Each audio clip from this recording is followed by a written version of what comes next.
Hello, hello à tous, nous vous espérons tous en forme. Aujourd'hui, spécialement, nous allons partager avec vous des échanges très fructueux avec une invitée d'honneur sur les thématiques de l'environnement et des villes durables. Oui, bonjour à vous et bonjour à tous nos auditeurs. C'est un plaisir de vous rejoindre dans le cadre de cette présentation. Je suis Gali Diako Exaucé. Je suis urbaniste, diplômé de l'école d'architecture d'urbanisme et amour et je suis doctorant en développement urbain et durable.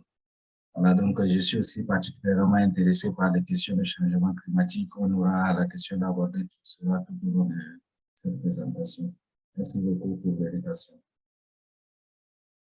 D'accord, maintenant nous allons passer au partage. Vous exaucé, je vous passe la parole. Merci.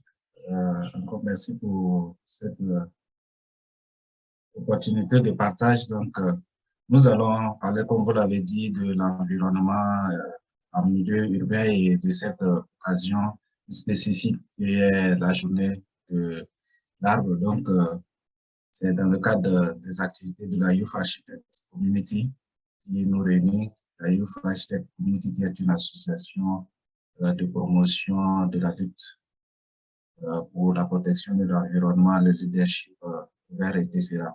Donc, ce qu'on peut dire, c'est que on va commencer d'abord par une introduction en disant que la croissance urbaine accélérée a des conséquences sur la végétation de la ville.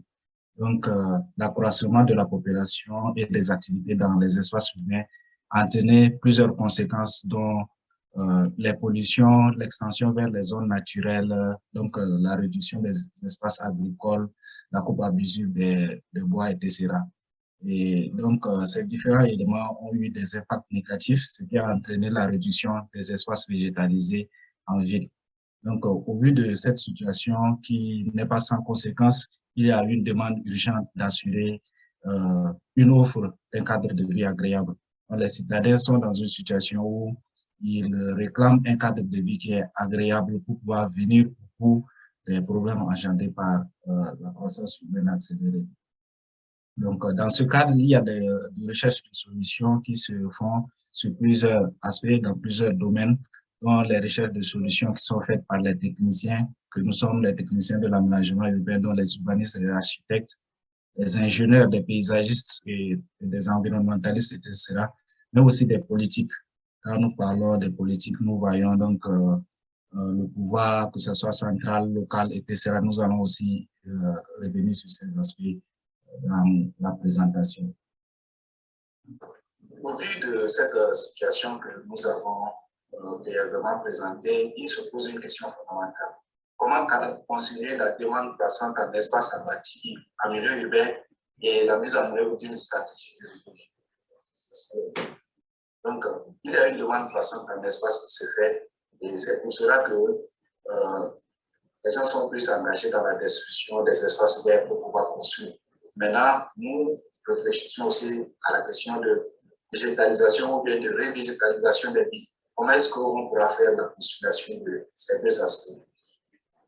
Donc, ce que nous pouvons dire, c'est que le manque d'anticipation de l'aménagement urbain et la dispersion des processus de planification ainsi que des acteurs et la manière dont les espaces plantés sont conçus sont toujours en inadéquation avec les besoins de la population. C'est pourquoi la volonté d'augmenter le nombre d'arbres en ville ne suffit pas. Il ne suffit pas d'avoir simplement une volonté, mais il faudra aussi faire de manière réfléchie et vertueuse. Et qui dit de manière réfléchie et vertueuse, c'est ensuite une stratégie de végétalisation qui est accompagnée de projets opérationnels. Donc, en ce qui concerne la question de ville durable, appliquer le concept de durabilité au contexte particulier de l'arbre en ville, il est question donc de participer à la pérennité des espaces qui sont déjà implantés, à la création de nouveaux espaces qui sont aussi végétalisés. Pour atteindre cette ambition, il est nécessaire, comme je l'ai dit précédemment, d'élaborer des stratégies de végétalisation. Ces stratégies ne doivent pas rester théoriques, mais elles doivent être appuyées de projets concrets afin d'être vraiment réalisées sur le terrain. Donc, les stratégies de végétalisation peuvent être composées de trois plans. Le plan d'intensification, pour les espaces moins denses, plan de renouvellement pour les espaces qui ont été dépossédés de couverture végétale, le plan de gestion des maintien du patrimoine arboré. Certes, nous pouvons faire des propositions, nous pouvons planter, mais il faudra qu'il y ait d'abord une gestion efficace et un maintien du patrimoine arboré. Donc, nous abordons la question de l'arbre en ville et pour beaucoup de gens, la ville est vue comme un milieu peu favorable au développement des arbres. Donc, nous allons voir quelques aspects. Il y a des contraintes spatiales. Par exemple, pour ces villes, les arbres doivent cohabiter avec un grand nombre de contraintes telles que les réseaux aériens d'électricité, les réseaux souterrains, par exemple, les usagers, les véhicules, etc. Donc, pour pouvoir maintenir cela, la population, elle a tendance plutôt à se débarrasser des arbres pour pouvoir laisser de la place à leurs activités et à leurs installations. Les infrastructures que nous avons citées, par exemple, le réseau électrique, etc. Donc, afin de réduire ces contraintes spatiales et permettre l'existence des arbres en milieu urbain, il faudra passer à la mise en place de le respect d'une réglementation. La mise en place, certes, mais le respect aussi d'une réglementation qui fixe les distances minimales à respecter entre les installations et les arbres. Donc, ces contraintes de distanciation vont évidemment avoir un impact sur le choix de la palette végétale lors de la conception de l'aménagement. C'est pour dire qu'il y a des espèces végétales qu'on ne peut pas prioritairement utiliser dans l'aménagement paysager en espace privé ou bien au sein des voies. Parce qu'il y a cette question de leurs branches qui pourraient donc se mêler aux contraintes que nous avons citées. Il y a aussi la difficile cohabitation entre les citadins et l'arbre. En milieu urbain, le climat local tend à être modifié par la physionomie de la ville et la concentration des activités humaines. Les températures sont globalement augmentées du fait de l'expression des chaleurs des bâtiments, de la climatisation et de la restriction des chaleurs emmagasinées dans les surfaces générales, etc. Donc, comment est-ce que la morphologie des rues peut amplifier l'accumulation de la chaleur? En absence des espèces végétales, les murs et les constructions qui sont réalisées en espace urbain reflètent donc de la chaleur qui devait être normalement devrait être abordée par des espèces végétales. Mais comme il n'y a pas leur absence, comme il y a leur absence, il y a donc la concentration de ces espèces. La concentration de la chaleur, je veux dire. Mais sinon, les flux d'air atteignent difficilement le sol et un phénomène de recirculation se met en place, traquant la chaleur et la pollution au sol. C'est ce qui se fait que nous ressentons un peu plus de chaleur dans les espaces qui sont très minéralisés, des espaces plus sur lesquels nous avons pratiquement oublié le végétal. Au vu de cette situation de déséquilibre, il y a une nouvelle notion qui se développe. Donc, le développement des villes vertes comme une approche de solution ou bien de promotion des arbres en ville.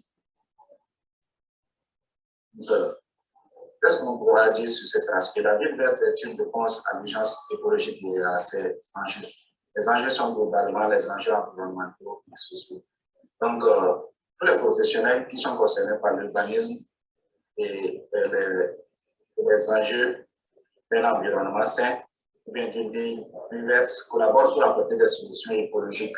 Ainsi, depuis quelques années, il y a des conceptions des architectes, des urbanistes qui s'inscrivent dans la norme écologique. Il y a donc des projets ambitieux qui sont développés partout dans le monde, ainsi que le développement de ce qui est appelé éco-quartier. Donc, le développement des éco-quartiers se fait aussi partout dans le monde au fil de l'urgence de la nécessité et de réglementer la situation, ainsi que réglementer la situation de déséquilibre, mais aussi de promouvoir des innovations.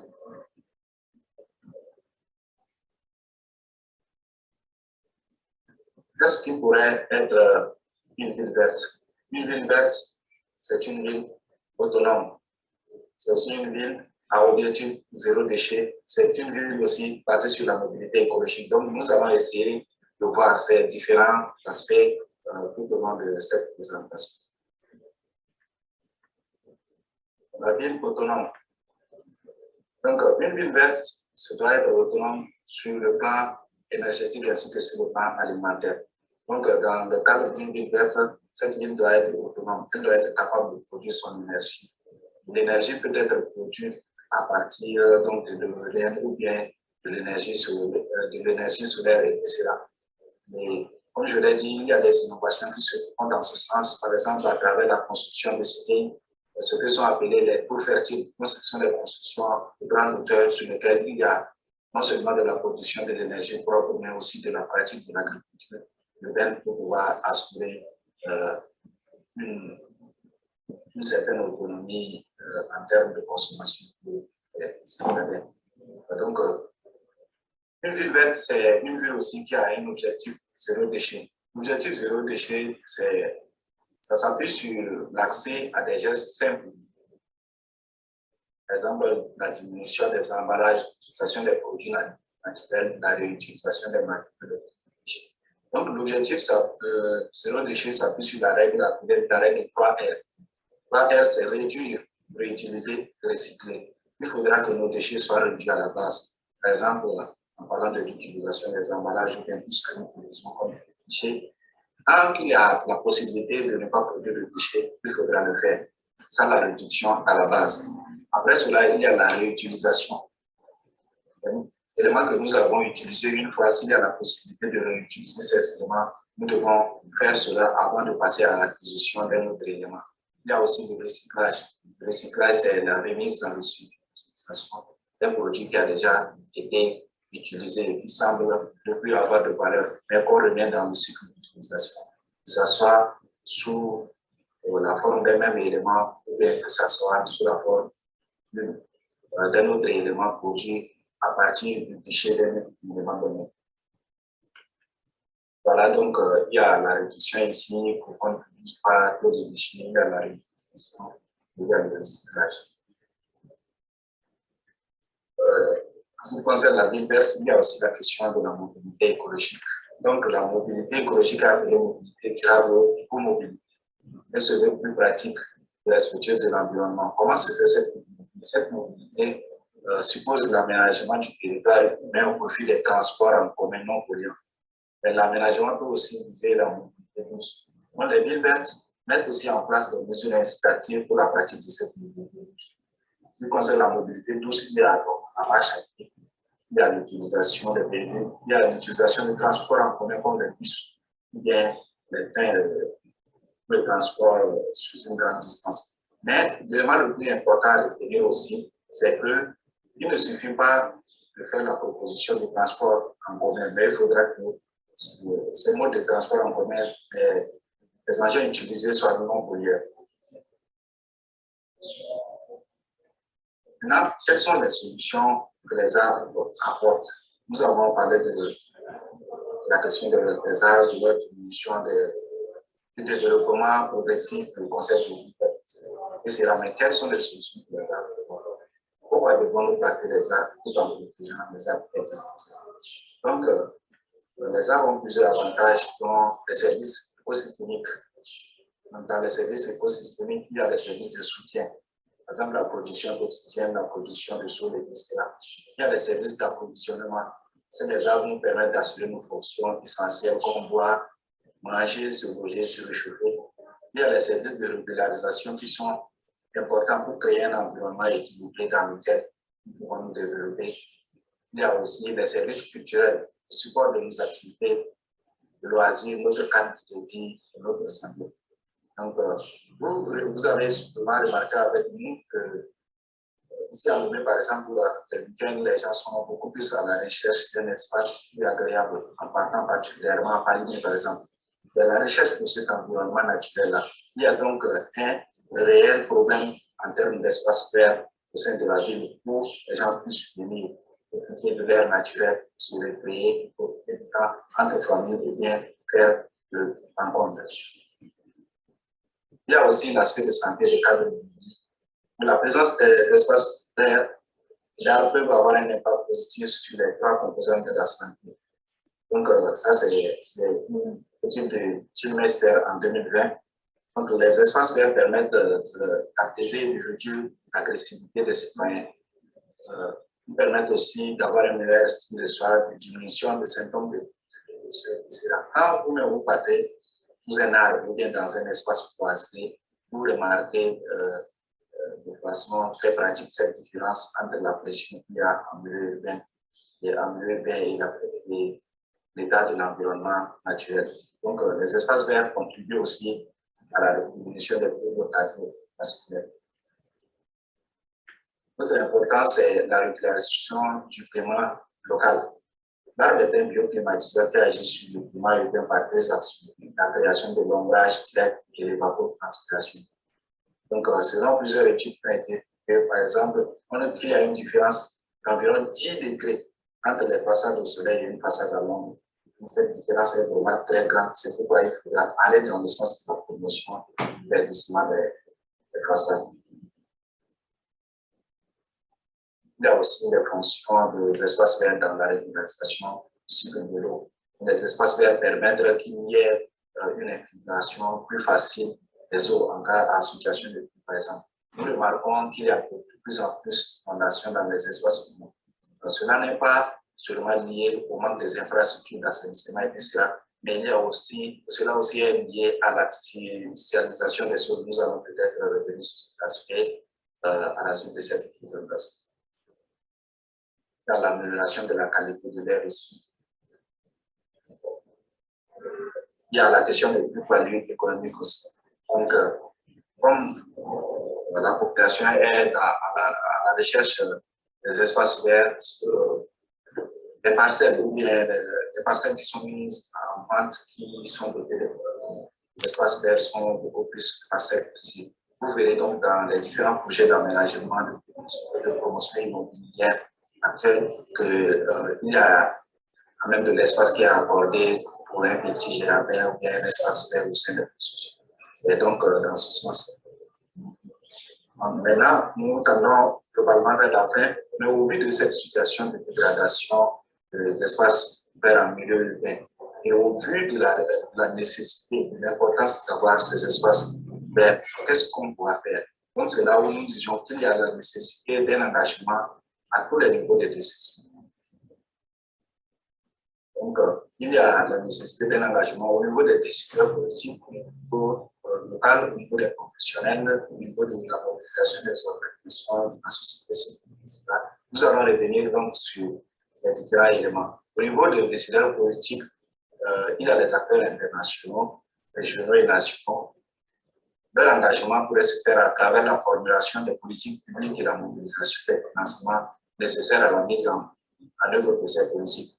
Il y a des politiques qui sont formulées au niveau international en termes de buts pour la protection de l'environnement. Il y a aussi des politiques nationales. C'est aussi le cas aujourd'hui au Togo où il y a la journée de l'arbre. Maintenant, il y a la journée de l'arbre, certes. Maintenant, il faudra qu'il y ait des actions qui accompagnent. Le plus important, c'est de ne pas seulement de s'organiser en un seul jour dans l'année pour pouvoir faire la plantation des arbres et planter sur soi, mais aussi d'entretenir ce qui a été planté et de continuer sur cette activité-là. Pour le local, l'engagement des collectivités doit être fait dans la mise en œuvre de ces politiques qui ont été élaborées, les politiques que nous avons citées précédemment. Il y a aussi l'élaboration des plans locaux de végétalisation qui peut se faire et la mobilisation des acteurs pour la mise en œuvre. Comme je l'ai dit, il y a plusieurs niveaux de décision. Donc, après le niveau international, le niveau national, il y a aussi le niveau local à travers les communes et le pouvoir exécutif qui doivent élaborer des plans locaux de végétalisation.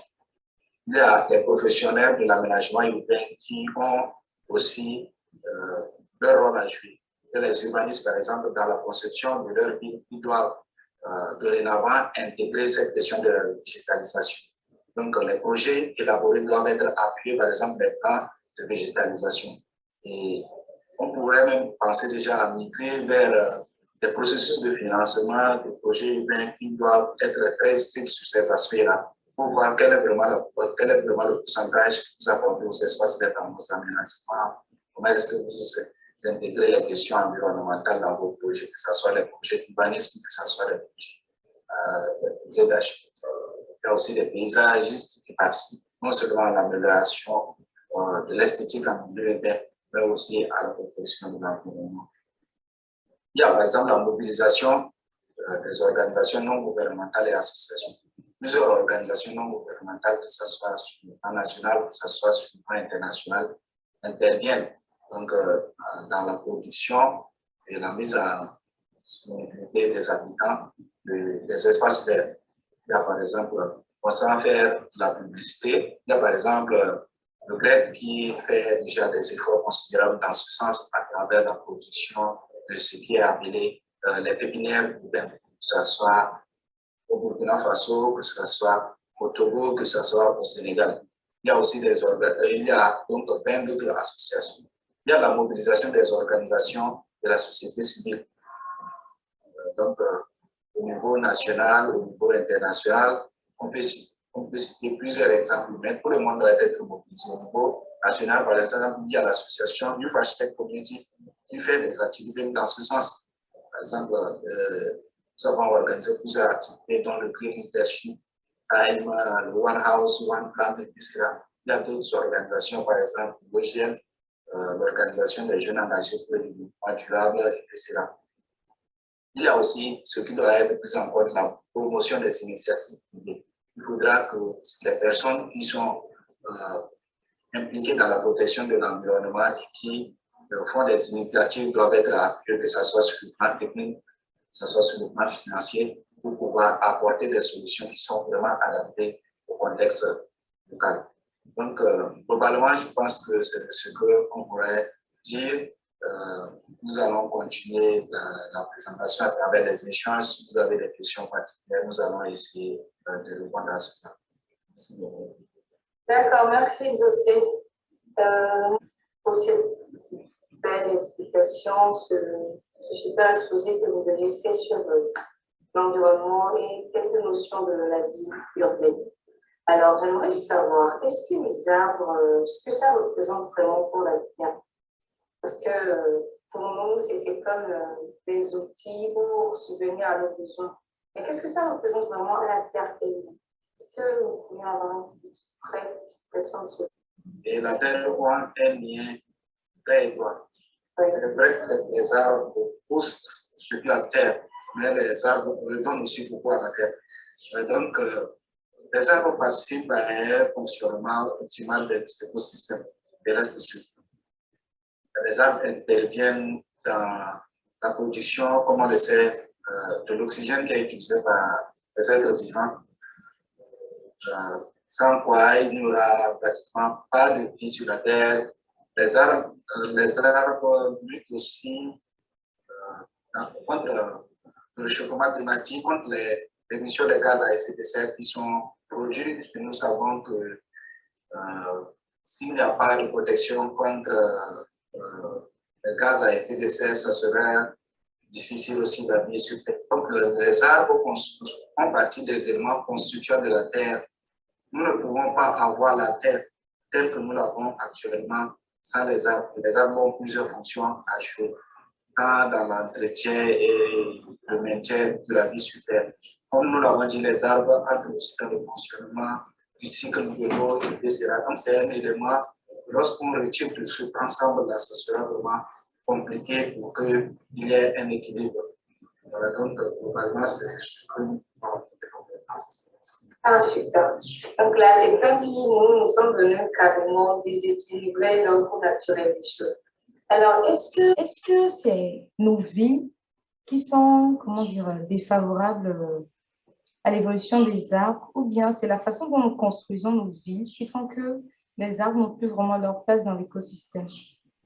Est-ce que c'est la façon dont nous construisons, ou bien ce sont les villes en général, la façon dont l'homme vit, bien nos villes en soi?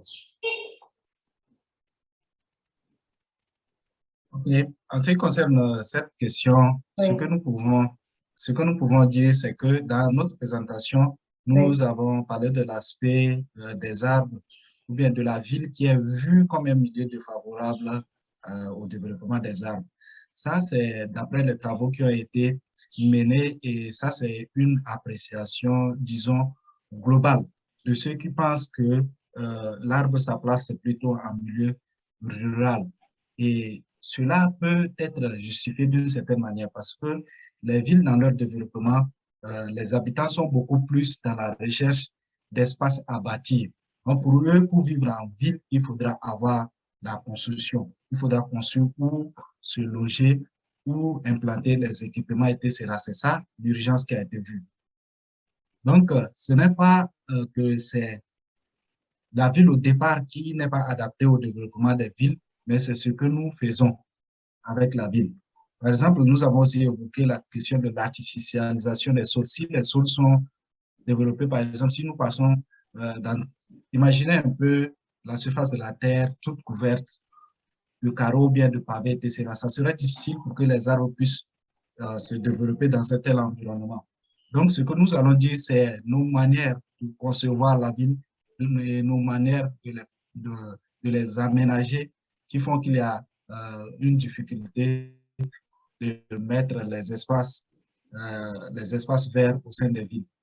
Donc, ce qu'il y a à faire, c'est de réfléchir à différentes étapes. Dès le niveau de la planification de la ville, il faudra prévoir des espaces, par exemple des parcs urbains qui sont prévus dès le départ, des alignements d'arbres au niveau de la proposition d'aménagement des différents axes, des jardins qui sont donc des éléments très importants, tant au niveau local qu'à une échelle plus élevée.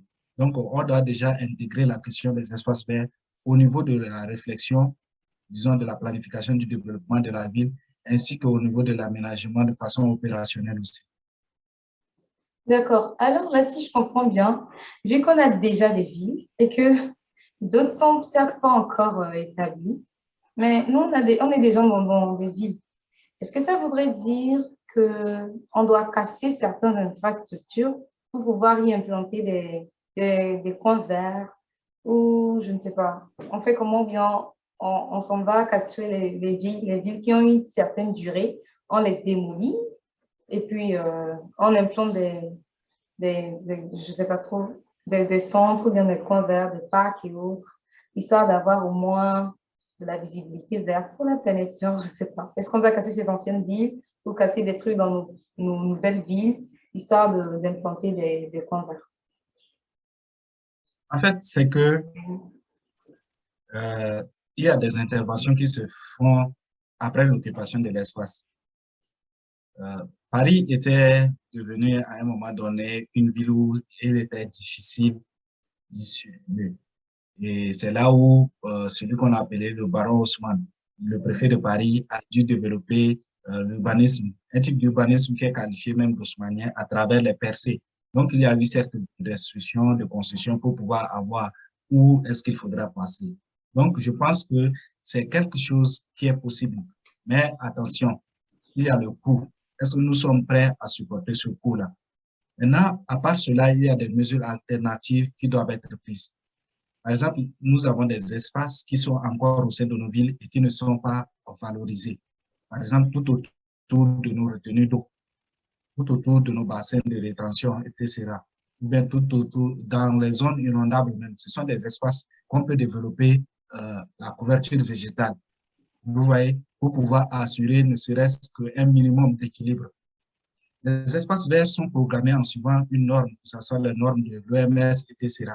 Mais si une ville a été déjà euh, planifiée sans cela, il y a donc la nécessité de se rattraper. Le rattrapage ne pourrait pas se faire pour atteindre le niveau idéal prévu, mais il peut avoir un certain niveau d'équilibre. Donc, ce qu'il y a à faire, c'est pas carrément venir raser ces villes ou bien les détruire, mais nous pouvons mettre en valeur des espaces que nous appelons des espaces interstitiels, les friches urbaines, tout autour de retenues d'eau. Il y a aussi des constructions. Les nouvelles constructions doivent prendre en compte le besoin en espace vert à travers la construction avec des toitures végétalisées, les façades qui sont aussi végétalisées et au sein même de nos cours, au sein de nos concessions, nous devons aller sur une base où nous devons réfléchir à la nécessité de faire des jardins au sein des jardins, donc disons particuliers au sein de nos familles, etc., pour contribuer, ne serait-ce un peu à remettre l'équilibre. Ce sera difficile de venir dire que nous allons tout casser, ce sera vraiment difficile. Et en même temps, il y a aussi la question de la protection du patrimoine architectural qui est là. Les villes anciennes, elles ne sont pas destinées à être rasées pour être construites, mais nous devons plutôt protéger ces espaces-là et les valoriser d'une autre manière. Wow, là, tu me donnes encore envie de dire chapeau au projet que la YAC a récemment fait, qui était One House, One Plant, vu qu'on n'aura pas à casser des endroits pour implémenter les espaces verts. Donc, vraiment, ce projet, vu que vous êtes en train de l'exposer comme ça, je trouve que ce projet peut être toujours le bienvenu dans les années à suivre. Et le projet doit normalement toujours continuer parce que il nous faut vraiment que ça soit une exigence pour nous de toujours avoir un plan dans nos maisons. Ok, d'accord. Dans votre présentation, arrivé à un endroit, vous avez parlé de ville zéro déchet. Est-ce que vous pensez, M. Exaucé, qu'aujourd'hui, là où nous sommes actuellement, c'est possible d'avoir de telles villes ici au Togo, parce que si nous prenons l'exemple du Togo, ici au Togo ou en Afrique, vu l'ampleur que prend les déchets, qu'est-ce que vous pourriez vraiment me dire? Est-il vraiment possible d'avoir une ville zéro déchet? Ou comment devions-nous procéder pour l'avoir? Voyons notre cas. Voilà. En fait, la Oui. ville zéro déchet peut être considérée comme un idéal. Et un idéal, ça sera, disons, difficile d'atteindre cela. Mais si les autres arrivent à s'engager dans ce sens, pourquoi est-ce que nous ne pouvons pas le faire? Si les autres qui ont été des plus grands pollueurs arrivent à s'engager dans ce sens, nous aussi, nous pouvons effectivement le faire. L'objectif, c'est que c'est difficile d'arriver à un niveau où on ne produit pas carrément de déchets, non. Mais c'est qu'est-ce que nous faisons de ces déchets-là? Est-ce qu'on les retrouve en état de déchets, comme on le dit, ou c'est pas vraiment utilisable? La production de déchets, toute utilisation entraîne une production de déchets. Mais c'est ce que nous faisons de ces déchets-là qui est le plus important et qui peut conduire à ce qui est fixé comme objectif zéro déchet. Donc, ce qu'il y a à faire, comme je l'ai dit, c'est donc réduire à la base les déchets à travers nos habitudes et aussi réutiliser les éléments que nous avons déjà utilisés et recycler aussi ce que nous avons pu faire. Donc, la situation actuelle dans nos villes avec une différence du système d'assainissement, elle est certes vraie, mais il faudra qu'il y ait une mobilisation de tous. L'idéal de zéro déchet peut être fixé par une collectivité et donc cette collectivité va se battre dans ce sens en se basant surtout sur sa population. Parce que sans la population, il n'y a pas la possibilité d'atteindre ce qu'on se fixe comme ambition pour sa collectivité. Parce que c'est la population elle-même qui produit les déchets, c'est la population elle-même qui peut participer à la réduction des déchets, c'est la population elle-même qui peut participer à la revalorisation des déchets. Donc, il faudra qu'il y ait un engagement, disons, politique. Il faudrait aussi qu'il y ait un engagement au niveau local pour que tout le monde puisse être engagé dans ce combat-là afin de tendre vers la réduction à zéro de nos déchets. Ok, d'accord. Là, tout s'explique. Ça semble une vraie possibilité. Parce que si tout le monde s'engage, si tout le territoire s'engage, je ne vois pas pourquoi on ne pourra pas l'atteindre. Mais c'est quand une partie seule est engagée que l'autre est ignorant ou bien désiste à la chose que ça ne pourrait pas vraiment coller. Donc là, il faudrait que vraiment il y ait une sensibilisation, une éducation de toute la population, bien de tout le pays. Là, ce sera aussi un gros projet à venir. Mais je possible ici de pouvoir atteindre cette mobilité éco, où déjà les voitures qu'on nous envoie ne sont pas vraiment éco, ou celles qui sont éco sont très, très chères et on n'a pas les moyens de les recharger peut-être ou bien de leur fournir l'énergie qu'il faut. Et non seulement ça, la plupart des... Éléments qui ont été abordés. Donc, déjà, je vais commencer par le dernier élément, le fait que l'utilisation de voitures soit vue comme un luxe. L'utilisation de voitures ne devait pas être un luxe. Parce que pour les pays qui sont déjà engagés dans le sens de l'écomobilité, c'est quand vous utilisez votre vélo ou bien que vous marchez, c'est ça qui est destiné même au luxe.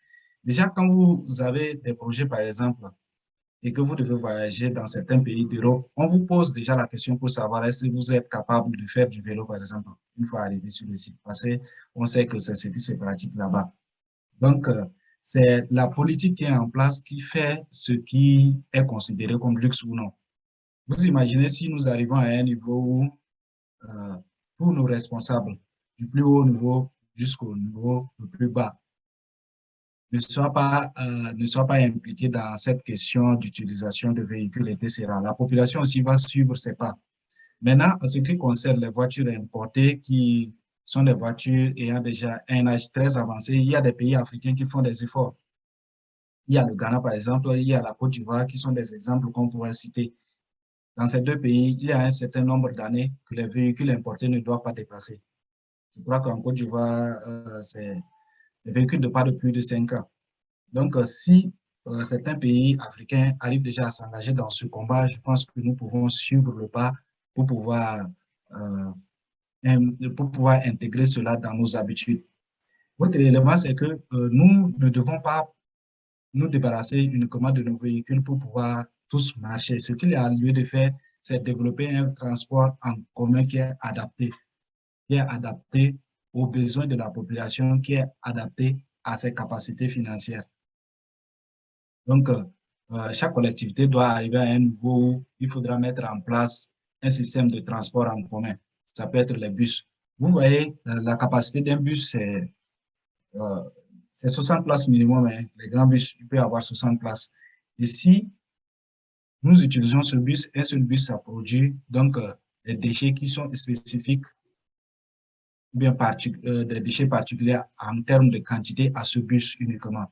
Mais si nous utilisons chacun nos moyens de déplacement, vous voyez, les 60 personnes qui sont dans le bus utiliseront chacun soit un véhicule, soit une moto et feront donc, disons, pratiquement 60 fois ce qui est produit en termes de déchets. C'est pourquoi il faudra faire la promotion du transport en commun. Autre élément aussi, la pratique du vélo ou bien de la marche, c'est que dans nos conceptions, il y a une base à réfléchir.